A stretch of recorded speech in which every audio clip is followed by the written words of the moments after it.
Sur le chevalet, je vous ai posé la nouvelle carabine X-Bolt, celle avec crosse synthétique qui vient de sortir au catalogue 2010 de chez Browning. Cette carabine, on l'a déjà vue, vous avez déjà vu des articles dessus.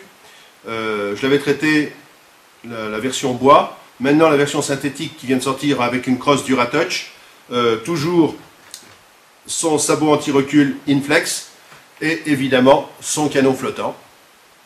Sa culasse à rotation à 60 degrés et bien entendu son chargeur, un chargeur rotatif un petit peu comme celui qui existe sur les Mannlicher, dans lequel on peut enfiler 3 cartouches. Alors, 3 cartouches qui se mettent. Alors voilà, ça c'est aussi la dernière munition avec la balle E-Type de chez Winchester. Voilà, on les met sur les lèvres, comme ça. On en met 1, 2 et 3. Plus une dans la chambre, ce qui nous donne une autonomie de 4 tirs. On remarquera que les cartouches se présentent exactement dans l'axe de la chambre. C'est très très important, ça évite d'abîmer certaines pointes en plomb de certaines balles. Là, dessus, il n'y a pas de risque, c'est une pointe en polycarbonate sur une balle entièrement en cuivre. Bon, ceci dit, la carabine qui est positionnée là avec sa lunette Nikon, donc on a choisi une Nikon Monarch à grossissement variable de 1,5 à 6 par 42. C'est une lunette classique qui fait aussi bien l'approche que l'abattu au grossissement 1,5. Hein, et l'approche au grossissement, on choisit entre 1,5 et 6 en fonction de la distance à laquelle on est. On peut éventuellement tirer aussi à l'affût, mais à ce moment-là, il faudrait prendre un autre modèle de lunettes, dans la mesure où, bon, c'est pas, on ne peut pas tirer, disons, à très très longue distance. Mais jusque 150 mètres, il n'y a aucun problème. On voit cette cible qui est consécutive au réglage à la distance de 50 mètres. Bon, la première balle était tout à fait en bas, hors cible. La seconde, après avoir ramené un peu le réticule, on est arrivé à droite du 9. Et la dernière balle est quasiment plein centre, elle est super bien placée. Donc maintenant, on va procéder à un tir à la distance de 100 mètres. Nous voici prêts pour tirer à la distance de 100 mètres. Notre caméra qui est en cible va nous dire où sont les impacts. Donc on va procéder par volée de 3 balles, ce qui sera largement suffisant. Donc je pense qu'une première volée devrait nous permettre d'avoir une certaine précision. À noter que le grossissement de la lunette, qui est un grossissement 6, n'est pas vraiment fait pour tirer à cette distance, surtout sur une cible destinée au tir à 50 mètres, hein, puisque c'est une C50 que nous avons là-bas. Enfin, on va essayer de faire du mieux possible.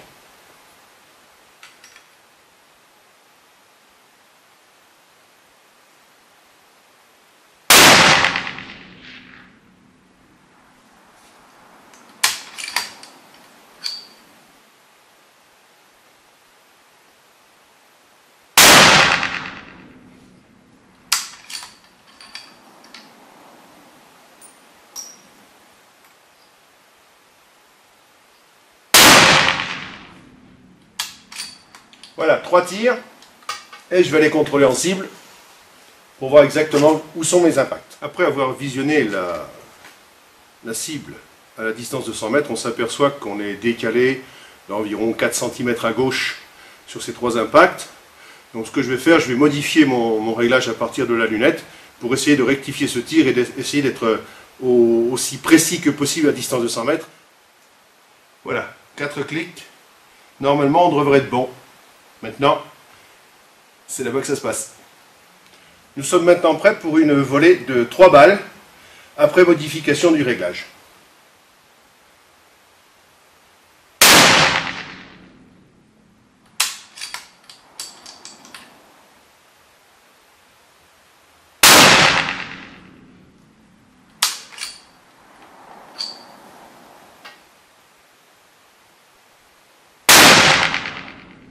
Voilà, tir terminé.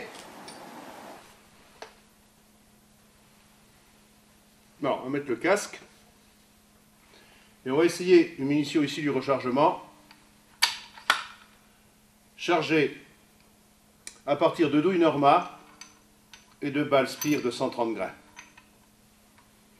Tir à 100 mètres pour voir quel groupement il est possible d'obtenir.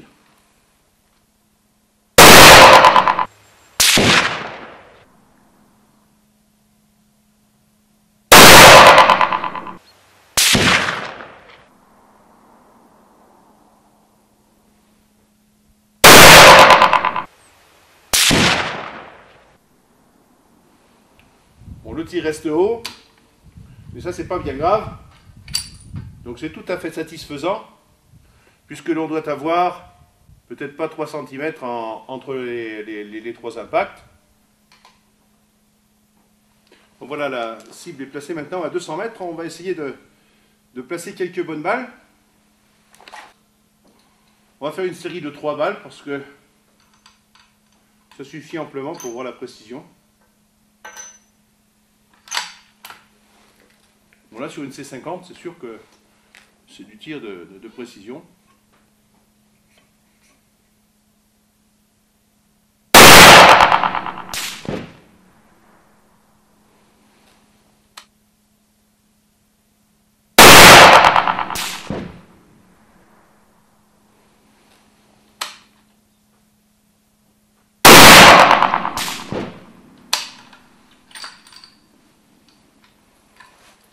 Pour examen de la cible, on s'aperçoit que le tir est quand même très dispersé. C'est pas vraiment satisfaisant, donc on va essayer avec une autre munition. Bon, sur le chevalet, on a remis la carabine X-Bolt et on va essayer un tir à 200 mètres avec un nouveau chargement qui est le chargement avec une balle Impala. Donc c'est une balle monométallique qui a un système qui n'est pas expansif mais qui a un système de balancement sur elle-même lorsqu'elle atteint le gibier et qui provoque une mort très très rapide avec des lésions qui sont énormes sans dispersion de métal à l'intérieur du corps du gibier. Donc c'est une balle qui est très précise. On va voir comment elle est acceptée par cette carabine. Je ne connais pas le réglage. Ce que l'on va chercher, c'est essentiellement un groupement.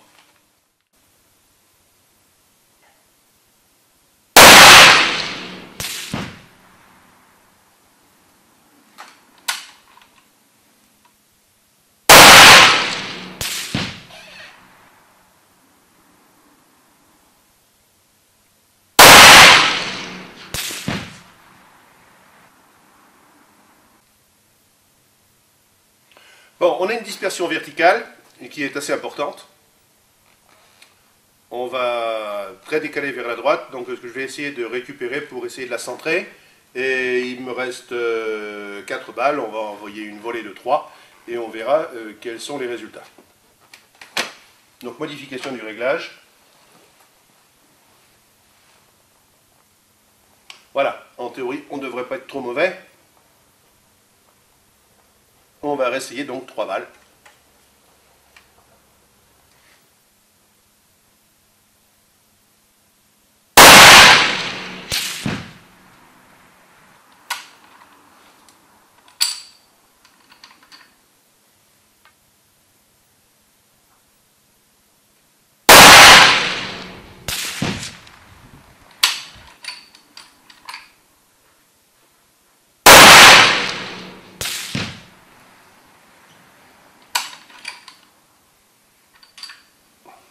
Deux balles qui sont parfaitement groupées, sinon on a une autre balle qui se promène un petit peu sur la gauche, mais bon, là à 200 mètres, le tir est correct, il n'est pas sensationnel, il est juste correct. Alors il me reste une 4e balle, on va l'essayer pour voir si éventuellement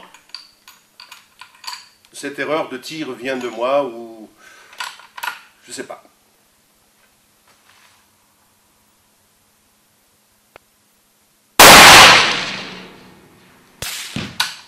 Voilà, tir terminé. Et maintenant, on pourra juger quelle est la capacité de cette arme à pouvoir être utilisée, notamment en tir d'approche, à des distances de 200 mètres, voire plus, parce que le 270 WSM permet de tirer beaucoup plus loin. Ceci dit, 200 mètres, ça fait déjà très loin.